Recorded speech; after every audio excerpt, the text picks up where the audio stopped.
Hello everyone, it is I, Republic Studs, and today we are going to be going over my top picks for the 2020 minifigures. Now, LEGO obviously released a load of great minifigures this year, and I will definitely say, while the set quality may be going down, the figure quality is definitely going up in LEGO Star Wars. They never fail to disappoint with any of the detailing in their figures, and with things such as the finale of the Skywalker saga just coming off that, the 40th anniversary of The Empire Strikes Back, and the long-awaited finale of the Clone Wars, we had a lot to look forward to this year, and LEGO definitely didn't disappoint.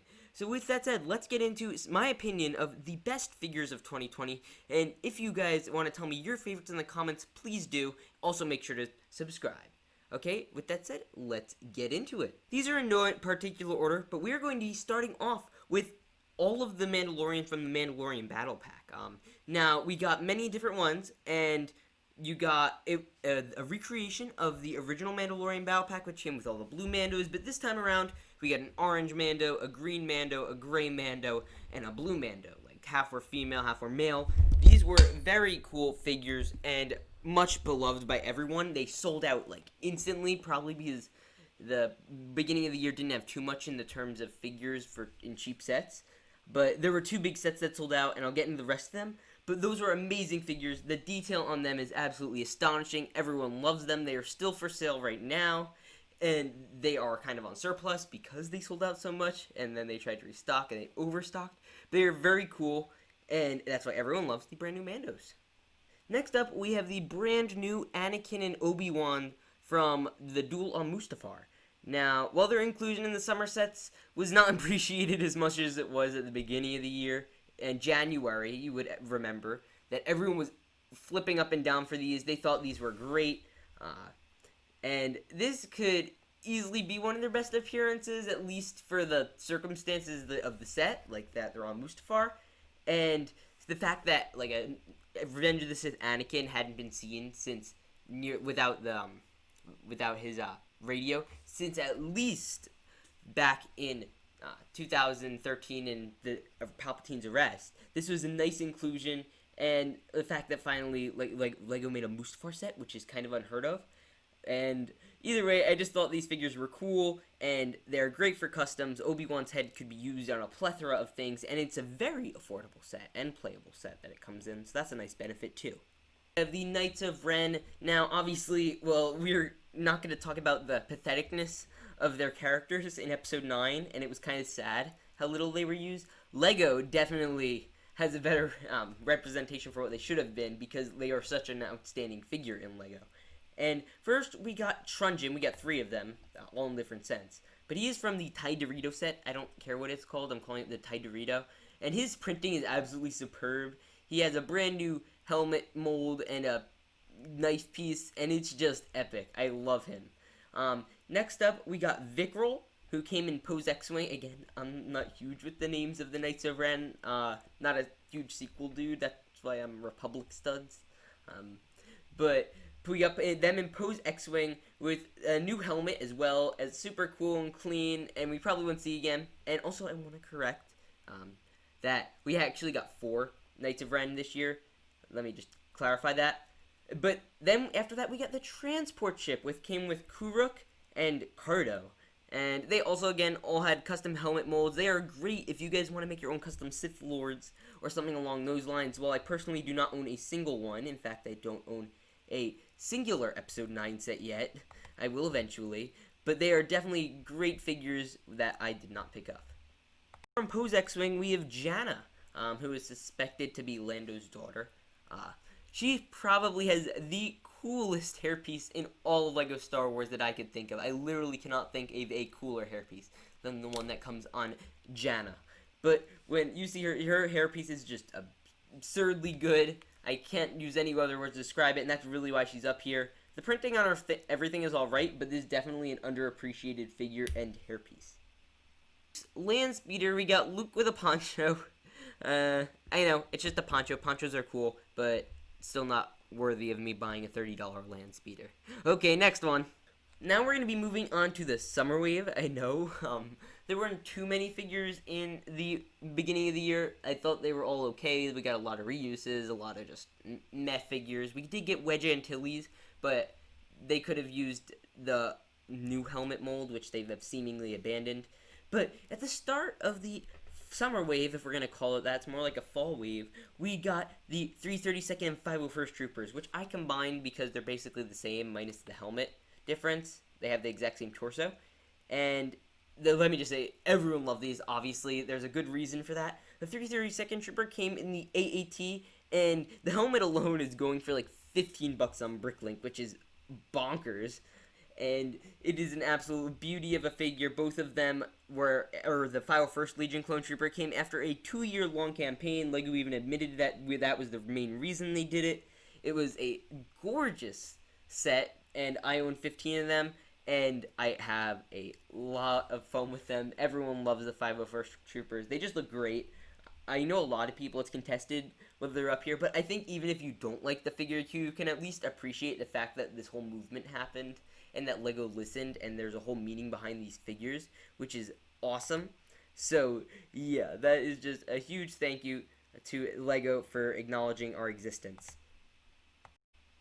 Also, we have the 501st Jetpack Trooper. He is very cool. I don't want to talk too much about him because I already gave my whole thing on the 501st Troopers. And again, he's like probably even less accurate than the 501st Troopers because of his legs, and that wasn't LEGO's fault. They got incorrect concept art. But that is also very cool. He was also cool. I wanted to put him on here. I didn't put the Airborne Trooper on here out of spite. After that, we got our brand new Ahsoka minifigure. After Ahsoka came out a while ago, and she just kind of got put on hold, the last Ahsoka we got is now going for over $125 to this day from Star Wars Rebels. And it's crazy. Everyone just needed an Ahsoka because they knew the new season was coming. But we were worried like LEGO would make one. And I honestly, if you asked me, we got the rumors. And people were saying, it might be Ahsoka. But I was like, knowing LEGO, it's probably going to be something boring that comes with the AAT. I didn't think it was going to be Ahsoka. But we did get an Ahsoka, which is awesome. And obviously, well, it has a lot of imperfections in my opinion, like the head tail, the printing on the head tail, the arms even, which all are individual things. It is still great that we got him. The printing is amazing, and it doesn't fail to disappoint. And Baby Yoda from the Razor Crest. It is cute, and I don't think I need to give any other reason to it. It is just that good of a figure. Next up, we have the new Darth Vader, who has been made even better with his new arms and leg printing. The leg printing's been really ignored, but I actually really appreciated it, and I've stated this multiple times. And the arm printing is also amazing. I love the brand new arm printing. It looks great. Obviously, everyone loves it. Nobody's complaining. Great arm printing. Thank you, LEGO. It was unexpected, unneeded, but much appreciated. And the torso alone is probably going for a lot, because that's why everyone's getting either the final duel set or the Bespin duel set. You know, Darth Vader gets in a lot of duels with his arm printing, and the fandom loves it. We got to this point in the year where we thought it was all over for LEGO Star Wars. We thought we were getting nothing else, and it was sad. But then, like, all of a sudden, it felt like a bunch of sets were popping up out of nowhere. It's like, oh, look, we got the Cantina leaks. Oh, look, the Cantina was officially announced. And then you see the lightsaber leaks, and then the Baby Yoda leaks, and we got all these Legos that just kind of came up out of nowhere. But we got the Cantina, which is probably the most diverse array of minifigures ever in a LEGO set, short of maybe the Ewok Village or the Death Star. And it is absolutely amazing. And everyone loves the figures. The biggest, and it was a big surprise, like all the videos people made on it blew up, and I never got to make one. I tried recording it like 5 times, and I just never thought it was good enough.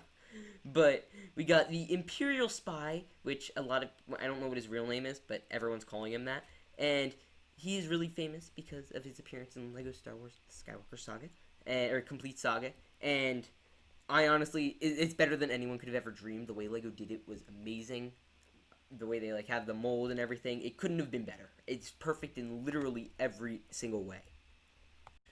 We also got Panda Baba, which is very cool. I don't think he looks perfect. A lot of people think he's pretty good. I like him. I mean, it's fine.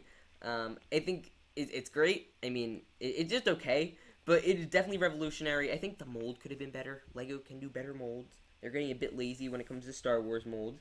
But it was still pretty cool. I liked it. And I'm super happy we got him. And I think the thing that just mainly turns me off is there were so many character possibilities they could have did for the Cantina in terms of aliens, and they still did like the Ithorians and the Bosk molds. I think there were so many other aliens they could have worked with.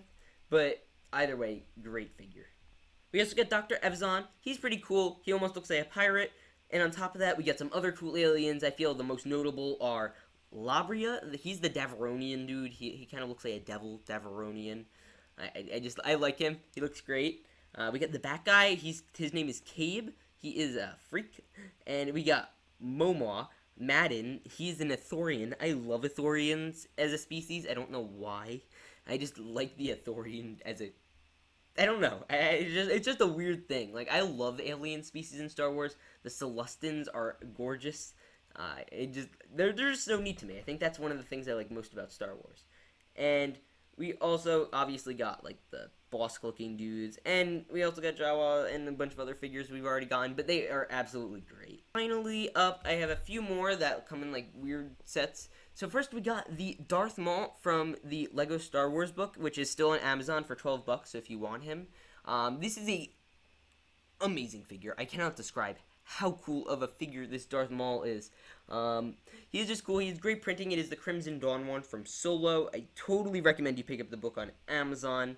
And yeah, that's all I really have to say about him. We also got some characters from the Advent calendar, that being Santa, Darth Vader, and Poe, which are great looking figures. The Santa with the sweaters, I think that is probably the best selection for an Advent calendar ever, if not counting the 2014 Advent calendar, which was also great. But yeah, I may be doing also videos on like the worst figures this year, or, you know, some of the like lesser exciting ones, as well as figures for what we want to see next year, figures like Mist. I just think there's so much we work with, obviously all spread out. But tell me what your favorite figure was for this year. Did you agree with my picks? Did you think I was completely wrong and that these weren't the better half, at least, of what came out this year? I want to know. So please remember to subscribe. Tell me that in the comments down below, and we'll see you all in the next one. Please remember to subscribe. Peace out. Stay awesome.